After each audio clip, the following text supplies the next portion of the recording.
আসসালামু আলাইকুম এভরিওয়ান। ১৬ বছর পর গল্পের ৮ নম্বর পর্ব। তো চলো বেশি কথা না বলে গল্প শুরু করা যাক। ঘুম থেকে উঠে আমি ফ্রেশ হয়ে নিচে গেলাম। সবাই আছে এখানে, বাবা, ভাইয়া আর আঙ্কেল মানে ইসির বাবা কিছু নিয়ে আলোচনা করছে। আলোচনার মূল বিষয় তাদের অফিস, ব্যবসা এইসব, আর অন্যরা তাদের নিজেদের কাজে ব্যস্ত। আমি গিয়ে এক কাপ কফি চেয়ে নিয়ে ড্রয়িং রুমের দিকে এগিয়ে আসছি। এমন সময় কলিং বেল বেজে উঠল। ভাবি বলল আমি দেখছি। মা বলল আচ্ছা যাও। দরজা খুলে দেখে একটা সুদর্শন যুবক দাঁড়িয়ে আছে, হাতে একটা ভারী ব্যাগ আর কাঁধে একটা গিটার। সে বলল এটা কি আফজাল আল ইমরান আঙ্কেলের বাড়ি? ভাবি বলল জি, আপনাকে তো চিনলাম না। সে বলল জি, আমি সুজন, রাজদীপের বন্ধু। ভাবি বলল আচ্ছা ভেতরে আসুন। ভাবি একটা লোককে ভেতরে নিয়ে আসছে দেখে সবাই সেদিকে তাকায়, আর আমি উঠে গিয়ে ছেলেটার সাথে হাত মেলাই। সে আমাদের ডিপার্টমেন্টের একজন ভারপ্রাপ্ত অফিসার। কাজের সূত্রে ওর সাথে পরিচয় হলেও আমরা মোটামুটি বন্ধুর মতো। আমি বললাম দোস্ত আয়। আঙ্কেল, ও হলো আমার বন্ধু সুজন, যার কথা কাল ভাবি বলেছিল। বাবা বলল ওহ আচ্ছা, বসো বসো। এভাবে সবার সাথে ওর পরিচয় করিয়ে দিয়ে আমি ওকে আমার রুমে নিয়ে আসি। আমি বললাম এক কাজ করো, তুমি ফ্রেশ হয়ে নাও, তারপর কথা বলছি। সুজন বলল ওকে গুরু। সুজন ফ্রেশ হতে ওয়াশরুমের দিকে এগোলে একজন এসে আমাদের দুজনকে নিচে যেতে বলে। আমি সুজনকে নিয়ে নিচে চলে যাই। সবাই খাবার খাচ্ছি। কিছুক্ষণ পর ইসি এসে একটা চেয়ার টেনে বসে পড়ে। সবাই চুপচাপ খাবার খেয়ে চলেছে। হঠাৎ ভাইয়া বলে তা মিস্টার সুজন তুমি কি করো? ভাইয়ার কথাটা শুনে ইসি ঘাড় উঁচু করে সুজনের দিকে তাকায়, ভ্রুজগল কুচকে। বোঝার চেষ্টা করছে ছেলেটা আসলে কে। শত হলেও পুলিশের চোখ বলে কথা। সুজন বলল আপাতত কিছু করছি না, শহরে নতুন এসেছি, দেখা যাক, আগে তো ভালো করে দেখে নেই। আঙ্কেল বলল ঠিকই, আগে শহর চিনে নাও। আমি তো শুনলাম তুমি কিছুই চিনো না আর বারবার বিপদে আটকে যাও। সবাই কথা বলছে আর আমি শুধু ইসির রিয়াকশন দেখছি, কারণ ও খুব ভালো করেই জানে আমি কাল কোনো বন্ধুর কাছে যাইনি। খাওয়া দাওয়া শেষ করে আমি চলে আসি আমার রুমে, কিন্তু সুজন আসতে পারেনি। ড্রয়িং রুমে সবার সাথে গল্প করতে বসেছে। আমি ল্যাপটপে কাজ করছি। হঠাৎ পানির প্রচন্ড তৃষ্ণা পায়, অথচ জগটা দেখি খালি। এত পানি কখন খেয়ে ফেললাম বলেই জগটা নিয়ে রুম থেকে বেরিয়ে একটু এগোতেই ইসির সামনাসামনি হয়ে যাই। আমি কোনো রকমে ওকে পাশ কাটিয়ে যাওয়ার চেষ্টা করছি, কিন্তু আমার চেষ্টাকে ব্যর্থ করে দিয়ে আমার হাতে একটা হ্যাচকা টান মেরে কিছুটা পেছনে নিয়ে আসে। জায়গাটা আমার আর ভাইয়ার রুমের মাঝামাঝি অংশে খালি জায়গা। ইসি দেওয়ালের সাথে আমার হাত চেপে ধরে আছে। যদিও ও প্রচন্ড জোরে চেপে ধরেছে, তবুও আমি চাইলে নিজেকে ছাড়িয়ে নিতে পারি, কিন্তু ইচ্ছে করছে না। আমি বললাম কি করছেনটা কি আপনি? ইসি বলল একদম চুপ, সোজা হয়ে দাঁড়ান। আমি বললাম মানে? আমি কিন্তু চিৎকার করব। ইসি বলল মেরে এখন নাকটা ফাটিয়ে দেব বলে দিলাম। ড্রামাটা আপাতত আমার সামনে করা বন্ধ করুন। আমি বললাম কিসের কথা বলছেন আপনি? ইসি বলল জাস্ট স্টপ দিস। কে আপনি? কেন নিজের পরিচয় লুকাচ্ছেন? আমি বললাম ম্যাডাম আমি বুঝতে পারছি না আপনি কি সব বলছেন। ইসি বলল আমার পরিবারের মানুষগুলোকে সহজ সরল পেয়ে আপনি তাদের বোকা বানাচ্ছেন, তাদের ইমোশনটাকে কাজে লাগিয়ে নিজের কাজ করে নিচ্ছেন। আমি বললাম কিসের ইমোশন? ইসি বলল একদম ন্যাকা সাজার চেষ্টা করবেন না। আমি বললাম আমি সত্যি বুঝতে পারছি না আপনি ঠিক কোন ইমোশনের কথা বলছেন। ইসি বলল এ বাড়ির লোক আপনাকে তাদের ছোট ছেলের স্থানটা প্রায় দিয়েই দিয়েছে। আমি বললাম এটা কি আমার দোষ ম্যাডাম? ইসি বলল দোষ গুণ বুঝি না, বুঝতে চাই না আপনি কে, কি করেন, এগুলোর মুখস্থ আমি খুব শীঘ্রই খুলে দেব। আমি বললাম আপনি আমায় ভুল বুঝছেন। ইসি বলল জাস্ট শাট আপ, এই বাড়িতে থাকুন, খাওয়া দাওয়া করুন, ঘুরে বেড়ান, তবে এই বাড়ির কারো ক্ষতি করার প্ল্যান যদি করে থাকেন তো সেটা অচিরেই শেষ করে দিন, না হলে এর ফল ভালো হবে না। আমি আর কিচ্ছু বলতে পারছি না। শেষ পর্যন্ত ও আমায় এতটা নিচে নামিয়ে দিল, আমি আর নিজের পরিবারের ক্ষতি করার প্ল্যান করব? এটা ভাবলি কি করে ইসি? কথাগুলো আমি মনে মনেই ভাবছি। ওরই বা দোষ কি? ও তো আর জানে না আমি কে। আমি ঠাই এখানেই দাঁড়িয়ে আছি। ইসি চলে যেতে নিয়ে আবার কি ভেবে যেন ফিরে এসেছে। ইসি বলল আর একটা কথা কান খুলে শুনে নিন এবং মাথায় ঢুকিয়ে নিন, আদির জায়গাটা নেওয়ার কথা ভুলেও ভাববেন না। এই বাড়ির লোকেরা আপনাকে আদির স্থান দিলেও আমি কোনোদিন সেটা হতে দিব না। এবারও আমার মুখ দিয়ে কোনো কথা বের হয়নি, আর ও আমার উত্তরের অপেক্ষা না করেই চলে যায়। আমি বোকার মতো ওর যাওয়ার দিকে চেয়ে আছি। ভিডিওটির এ পর্যায়ে আমি আপনাদের কাছ থেকে কিছু সময় চেয়ে নিচ্ছি। বর্তমানে বিশ্বের অন্যতম জনপ্রিয় ও বিশ্বস্ত অনলাইন গেমিং প্ল্যাটফর্ম ওয়ানেক্সের সাথে তোমাদের পরিচয় করিয়ে দিতে চাই, যেখানে আমার কয়েকজন বন্ধু রাহাত, জয়, হাবিব ওরা অলরেডি অ্যাভাইটর গেম খেলছে আর নিজেরাই আয় করছে। এই অ্যাপে আপনারা সমস্ত লাইভ ম্যাচের লাইভ ও ফলাফল দেখতে পারবেন, এমনকি স্কোর অনুমান করে উপার্জন করতে পারবেন। আর ওয়ানেক্স অ্যাভাইটর গেমে রয়েছে আকাশ ছোঁয়ার আয় করার সুযোগ। এক ক্লিকে প্লেন উড়াও, টাইম বুঝে ক্যাশ আউট করো, যত বেশি সময় অপেক্ষা তত বেশি ইনকাম। আর এখন চলছে দুনিয়া কাঁপানো অফার। পিন কমেন্টে থাকা লিঙ্কে ক্লিক করো, রেজিস্ট্রেশন করো। রেজিস্ট্রেশনের সময় promo code Ridwan F use করো, তাহলেই তুমি পাবে প্রথম ডিপোজিটে 200% বোনাস আপ টু 12,000 টাকা পর্যন্ত। সেই সাথে আরো রয়েছে 2,10,000 টাকা পর্যন্ত বোনাস সহ ফ্রি বোর্ড বোনাস পাওয়ার সুযোগ। তাই আমি বলবো একবার চেষ্টা করে দেখুন, অনেকের ভাগ্য পরিবর্তন হয়েছে, আপনারও হয়ে যেতে পারে। পারে, আর বিকাশ, নগদ বা রকেট ইউজ করলে জমা আর উত্তোলন দুইটাই হবে ঝামেলাহীন। তাহলে আর দেরি কিসের? রেজিস্ট্রেশনের জন্য পিন কমেন্টে থাকা লিঙ্কে ক্লিক করো, আর রেজিস্ট্রেশনের সময় প্রোমো কোড রিদওয়ান F ব্যবহার করে বোনাস পান। আমাকে এখানে এভাবে দাঁড়িয়ে থাকতে দেখে সুজন কিছুটা অবাক হয়, কারণ ও দেখেছে ইশিকে এখান থেকে বের হতে। সুজন বলল, এই গুরু। আমি বললাম, হুম বল। সুজন বলল, কি বলবো? এখানে এমন স্ট্যাচুর মতো দাঁড়িয়ে আছো কেন? আমি বললাম, কই কিছু না তো। সুজন বলল, কথা লুকাচ্ছ কেন? গুরু, এমনটা কিন্তু কথা ছিল না। আমি বললাম, আচ্ছা ঠিক আছে বলছি, আগে পানিটা নিয়ে আসি, তারপর রুমে এসে তোমায় সবটা বলছি। সুজন বলল, আমায় দাও, আমি নিচে গিয়ে নিয়ে আসি। আমি বললাম, না থাক, তুমি রুমে যাও, আমি নিয়ে আসছি। সুজন বলল, আরে গুরু দাও তো, বলে জগটা আমার হাত থেকে নিয়ে নিচে চলে যায়, আর আমি চলে যাই রুমে। রুমের ভেতরে সোফায় হেলান দিয়ে বসে ইসির কথাগুলো ভাবছি। হঠাৎ নিচ থেকে চিৎকারের আওয়াজ পেলাম। আমি বললাম, কি হলো? নিচে চিৎকার করছে কে? আমি রুম থেকে বের হয়ে নিচে নামিনি, দোতলার উপরে রেলিং ধরে দাঁড়িয়ে আছি। দেখছি নিচে আমার আগে সবাই পৌঁছে গেছে ঘটনাস্থলে। নিশির সারা শরীর ভেজা, বুঝতে আর বাকি নাই কে করেছে, কারণ পাশেই জগ হাতে নিয়ে দাঁড়িয়ে নখ কামড়াচ্ছে সুজন। নিশি বলল, ইউ ইডিয়েট। সুজন বলল, ম্যাডাম দেখুন, আমি ইচ্ছে করে করিনি, প্লিজ বিশ্বাস করুন। আন্টি, আমি ইচ্ছে করে করিনি। অপরাধীর মতো মুখ করে মায়ের কাছে গিয়ে কথাটা বলল সুজন। মা বলল, নিশি মামনি, ও তো ইচ্ছে করে করেনি বলছে, তুই আর রাগ করিস না, যা ভেতরে গিয়ে চেঞ্জ করে নে। খালামণি বলল, হুম যা, খালি খালি ওভার রিয়েক্ট করিস, তোদের দু বোনের স্বভাব। এইটুকু বলে খালামণি ইসির দিকে তাকিয়ে থেমে গেলেন। আর কিছু না বলে উনি চলে গেলেন, আর বাকিরা যার যার কাজে। ইসি এখনো সেখানেই দাঁড়িয়ে আছে, ওর মায়ের চলে যাওয়ার পথে তাকিয়ে। আর আমি উপরে দাঁড়িয়ে সবটা দেখলাম। কিছুক্ষণ পর সুজন পানি নিয়ে রুমে ঢুকলো। আমি বললাম, পানিটা অনিচ্ছাকৃত ভাবেই পড়েছিল?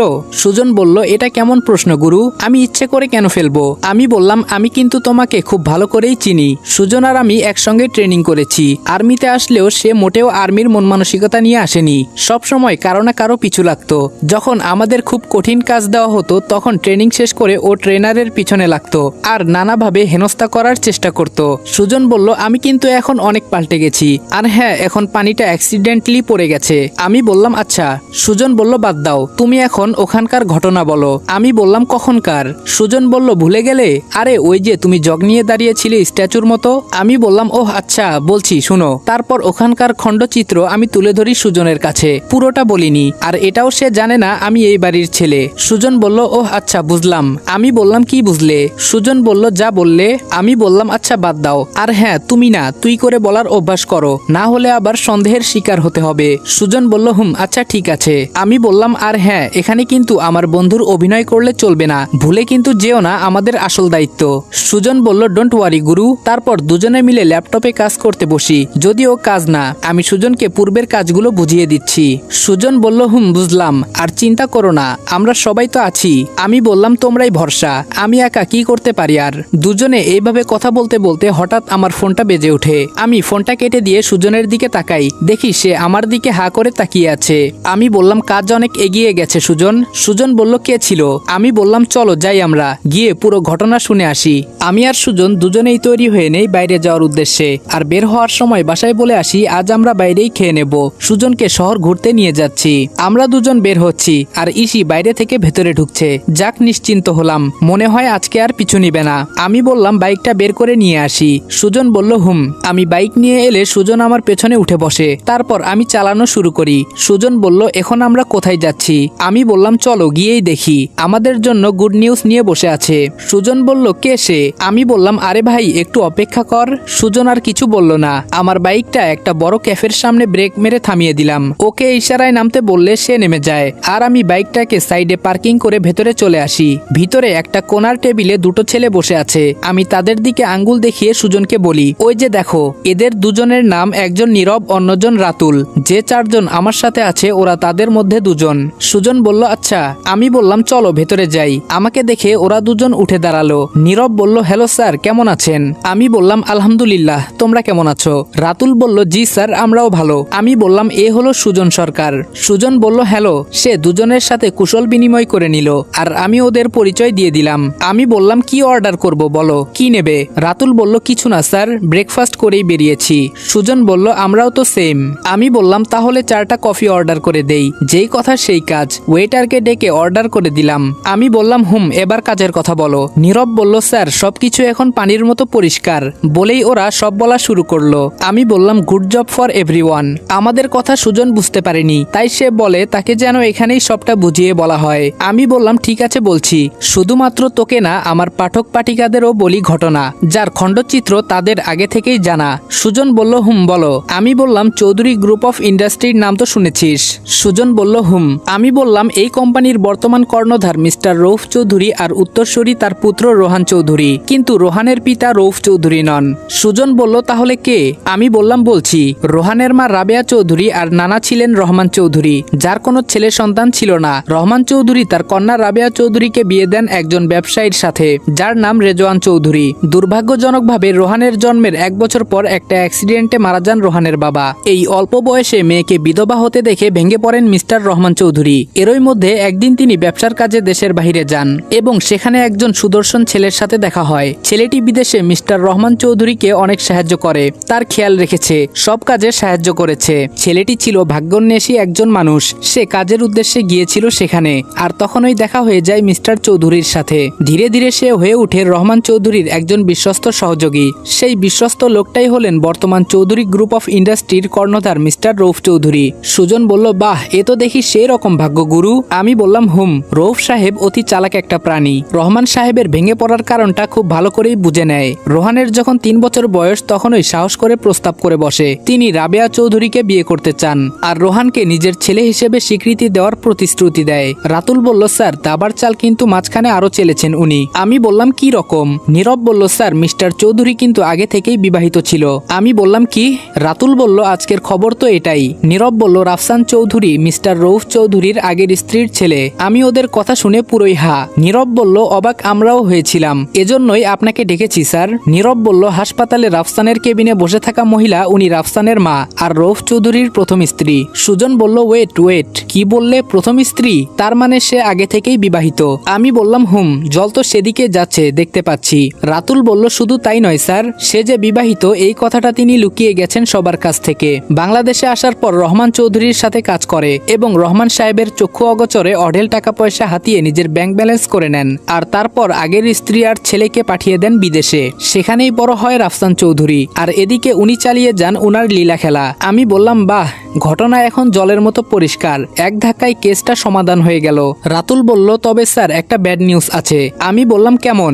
রাতুল বলল আমরা খুব কষ্টে রৌফ চৌধুরীর পূর্ব বায়োডাটা খুঁজে বের করতে সক্ষম হয়েছি, কিন্তু তার করা ক্রাইমের বিরুদ্ধে কোনো জোরালো প্রমাণ পাইনি স্যার। নীরব বলল এক্ষেত্রে সে অনেক পাকা খেলোয়াড়। আমি বললাম তবে রৌফ চৌধুরীও জানে না উনার পেছনের এত তথ্য লিক হয়ে গেছে, আরো হবে। তোমরা তোমাদের মতো কাজ করে যাও, পরবর্তী নির্দেশনা আসার আগে যেমন বলা হয়েছে তেমন করে যাও, আর রৌফ চৌধুরী উনাকে আমি দেখে নিচ্ছি। সুজন বলল প্ল্যান কি এখন গুরু? আমি বললাম রাতুল আয়াস তোমরা বাসায় চলে যাও, খুব সাবধানে থাকবে। আমি সুজনকে নিয়ে এক জায়গায় যাচ্ছি, সেখান থেকে তোমাদের বাসায় যাব, আর আজকে সবাই তোমাদের ওইখানে দুপুরের খাবার খাবো এবং সেখানেই প্ল্যান সম্পর্কে জানতে পারবে। এখন তোমরা আসতে পারো। ওরা দুজন বলল ওকে স্যার, এই বলে উঠে চলে গেল। আমি সুজনকে নিয়ে আবারও বাইক স্টার্ট দিলাম। সুজন বলল রৌফ চৌধুরী তো মহা ধরিবাজ, তাকে ধরতে হলে আমাদেরও ধরিবাজগিরির পিএইচডি করতে হবে। আমি বললাম আমার অলরেডি করা আছে, সময় হলে টের পাবে। এখন চলো সামনে যাই। সুজন বলল আচ্ছা আমরা এখন কোথায় যাচ্ছি? আমি বললাম আরেকজনের সাথে দেখা করতে। সুজন বলল কে সে? আমি বললাম গিয়েই দেখি। সুজন আর কিছু বলল না। কিছুক্ষণ পর আমি একটা বড় খাবার দোকানের সামনে বাইকটা রেখে ভেতরে ঢুকে গেলাম। সেখানে একজন বসে আছে আমাদের জন্য। আমাকে দেখে সে স্যালুট জানালো। আমি বললাম বসো। রাজন বলল স্যার আপনি এখানে? সুজন বলল আমি তোমাদের সাথে যোগ দিয়েছি এই কেসের ব্যাপারে। আমি বললাম তোমরা দুজন দুজনকে চিনো? তারপর খুলে বলল তাদের পূর্ব পরিচয়, যা আপনাদের না জানলেও চলবে। রাজন বলল স্যার এই নিন, বলেই আমার দিকে একটা ফাইল বাড়িয়ে দেয়। আমি বললাম দাও। আমি ফাইলটা খুলে দেখছি, সাথে সাথেই সুজন ফাইলের ভেতরে মেয়েটার ছবিটা দেখে বলে গুরু এ তো। আমি বললাম এত ভাবতে হবে না, আমি বলছি ওর নাম ঈশিতা জামান। আমরা যে বাড়িতে উঠেছি তুমি তাকে সেখানেই দেখেছো, আর ওটা ওদের ওই বাড়ি। সুজন বলল আচ্ছা। আমি বললাম ও আইপিএস অফিসার। রাজন বলল ইয়েস স্যার, তবে এরা সিক্রেট ভাবে কাজ করে, বিশেষ কিছু মানুষ ছাড়া আর বেশি কেউ এদের চিনে না। আমি বললাম এবার বুঝতে পারছি বাড়ির কেউ কেন জানে না, সবকিছুই পরিষ্কার হতে চলেছে। সুজন বলল এই কেসের সাথে এই মেয়ের কি সম্পর্ক? আমি বললাম আছে। রাজন তুমি এখন আসতে পারো, সাবধানে থেকো কেমন? রাজন বলল ওকে স্যার। বলেই রাজন এখান থেকে চলে যায় আর আমি সুজনকে নিয়ে চলে আসি রাতুলদের ফ্ল্যাটে। রাস্তায় আসতে আসতে খুলে বলি এই কেসের সাথে ইসির সম্পর্ক কি। এখানে এসে আমি ওদের সাথে কিছু প্ল্যান করে নিলাম। প্ল্যান আপনারা জানতে পারবেন পরে। রাতুল বলল আপনি চাকরি ছেড়ে দিলে আমরা কি সেখানেই থাকবো? আমি বললাম আপাতত থাকবে। নীরব বলল আচ্ছা ঠিক আছে, তবে স্যার। আমি বললাম কোনো কিন্তু নয়, যা বলছি তাই হবে। ওরা সবাই একসাথে বলে ওকে স্যার। ওদের সাথে আরো কিছুক্ষণ কথাবার্তা বলার পর আমরা দুজনেই চলে আসি বাড়িতে। আমি ভেতরে ঢুকছি তখন বাবা পেছন থেকে ডাক দিলেন। আমি বললাম জি আঙ্কেল। বাবা বলল আগামীকাল কিন্তু তৈরি থেকো তোমরা দুজন। আমি বললাম কেন? বাবা বলল কাল ওদের বউ ভাত, ভুলে গেলে? আমি চাই তোমরা দুজনও যাবে। আমি বললাম আঙ্কেল আমি না গেলে হয় না? বাবা বলল না হয় না। আমি বললাম আচ্ছা, বলে নিজের রুমে চলে এলাম। মনে মনে বাবাকে অনেক ধন্যবাদ দিলাম, কারণ বাবা না বললেও আমরা কাল সেখানে অবশ্যই যেতাম। বাবা বলে ডিমান্ডটা একটু বাড়িয়ে দিল। আমি বললাম সুজন তৈরি থাকিস, কাল যেতে হবে। সুজন বলল কোথায়? আমি বললাম চৌধুরী বাড়িতে, সেখান থেকে শুরু হবে আসল খেলা। সুজন বলল তুমি ঠিক কি করতে চলেছো বলো তো গুরু? আমি বললাম আবার তুমি? সুজন বলল সরি, তুই আর ভুল হবে না। আমি বললাম আচ্ছা ঠিক আছে, এখন ফ্রেশ হয়ে নে। সুজন চলে গেল ওয়াশরুমের দিকে আর আমি ব্যালকনির দিকে পা বাড়ালাম। বিকেল 4টা বাজে এখন। বাইরের পরিবেশটা খুব সুন্দর লাগছে আমার। বাগানের অর্ধেক অংশে ছায়া পড়ে গেছে আর অর্ধেক অংশে এখন সূর্য বিদ্যমান। অপরূপ মনোমুগ্ধকর দৃশ্য, চোখ ফেরাতে ইচ্ছে করছে না আমার। অনেকক্ষণ এভাবেই এখানে একা একা দাঁড়িয়েছিলাম। কিছুক্ষণ পরে সুজন এসে আমার পাশে দাঁড়ালো। তারপর দুজনে একসাথে প্রাকৃতিক সৌন্দর্য উপভোগ করছি। তখন ওই হঠাৎ আমার ফোনটা বেজে ওঠে। ফোনের স্ক্রিনে সিনিয়র স্যার দেখে তাড়াতাড়ি হাতে নিলাম। আমি বললাম হ্যালো স্যার। স্যার বলল হ্যালো আদিব, কেমন আছো? আমি বললাম আলহামদুলিল্লাহ, আপনি কেমন আছেন স্যার? স্যার বলল ভালো। তা তোমাদের ওইখানে কাজের কি খবর? আমি বললাম স্যার আমরা অনেকটা এগিয়ে গেছি। স্যার বলল ওয়েল ডান, আমি জানতাম তোমরা পারবে। আমি বললাম ইনশাআল্লাহ স্যার, খুব তাড়াতাড়ি এর একটা বিহিত করে ফেলবো আশা করি। স্যারের সাথে প্রায় আধা ঘন্টা কথা বলার পর ফোন কেটে দেই আর ল্যাপটপ নিয়ে বসে দুজনেই কাজে ব্যস্ত হয়ে যাই। আমরা রুমে বসে কাজ করছি আর এদিকে ঘড়ির কাঁটা তরতর করে এগিয়ে চলেছে। রাতের খাবারের সময় হয়ে গেছে আর তাই আমি সুজনকে বলি নিচে চলার জন্য, খাবার খেতে হবে। তারপর দুজনেই নিচে চলে আসি। আমরা আসার পর এক এক করে সবাই আসে। সুজন বসেছিল ভাইয়ার পাশের চেয়ারে। হঠাৎ ওর ফোন চলে আসায় উঠে কিছুটা দূরে চলে যায় কথা বলতে বলতে। সেই ফাঁকে একজন এসে ওর চেয়ার দখল করে বসে পড়ে। সুজন এসে দেখে এই পাশের চেয়ারগুলো সব ব্লক আর তার স্পষ্ট মনে আছে সে এই পাশেই বসেছিল। সুজন বলল এ কি, আমার চেয়ার দখল করলো কে? বাবা বলল ঠিকই তো, যিনি বসেছেন তিনি খেয়েই চলেছেন, তার নাকি খুব তাড়া। বাংলাদেশের ফ্রেন্ডরা তার জন্য ওয়েট করতেছে। আশা করি বুঝতেই পারছেন কে বসেছে। সুজন কোমরে হাত রেখে দাঁড়িয়ে আছে। আমি বললাম এই সুজন এই পাশে বসে পড়। সুজন কিছু বলল না। নিশির পেছনে কেউ কোমরে হাত দিয়ে দাঁড়িয়ে আছে, সেদিকে ওর কোনো খেয়াল নেই, আপন মনে খেয়ে যাচ্ছে। আমি বললাম তুই বসবি কিনা? এবার নিশি ঘাড়টা পাকা করে পেছনে তাকায়। সুজনকে এভাবে তাকিয়ে থাকতে দেখে ওর সকালের কাহিনী মনে পড়ে। নিশি বলল হেই ইডিয়েট, মনি ও এখানে কি করে? মা বলল কি করে মানে? ও তো এখানেই থাকবে। নিশি বলল মানেটা কি? আঙ্কেল বলল এত মানে তোমার বুঝতে হবে না, চুপচাপ খাও। খালামণি বলল সুজন তুমি এই চেয়ারে বসে পড়ো। সুজন আর কিছু না বলে খালামণির বলা চেয়ারে বসে পড়লো আর নিশি চোখ কটমট করে ওর দিকে তাকিয়ে আবার খাওয়া শুরু করলো। খাবার টেবিলে সবাই অনেক কথাবার্তা বলে, হাসাহাসি করে। আমরা খেয়ে দিয়ে রুমে চলে আসি। আমি বললাম সুজন এখন ঘুমিয়ে পড়ো, আর কাল কি করতে হবে মনে আছে তো? সুজন বলল খুব ভালো করে। তারপর দুজনে কিছুক্ষণ গল্প করে ঘুমিয়ে পড়লাম। আগামীকাল থেকে শুরু অন্যরকম চাল। সেই পর্যন্ত সবাই ভালো থাকুন, সুস্থ থাকুন। আল্লাহ হাফেজ।